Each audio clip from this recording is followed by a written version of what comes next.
নম্বর পারা, 2 নম্বর সূরাতুল বাকারা স্টাডি করলেন। 23 নম্বর আয়াতে আল্লাহ পাক এবার বললেন, তোমাদেরকে প্রথমে চ্যালেঞ্জ দিয়েছিলাম, কোরআনের মতন একখানা কোরআন বানাতে পারো নাই।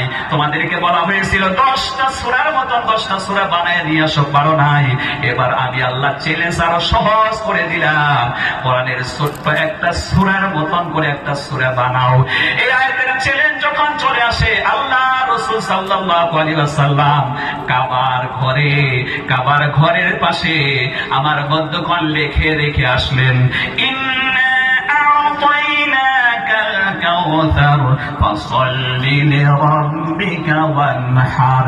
এর পরের আয়াতটা কি হবে? ও কাফেরেরা, ও মক্কার বড় বড় জ্ঞানী মুররেরা, তোমরা বলো আমি কোরআন বানাই, তাইলে এরপরে শুধু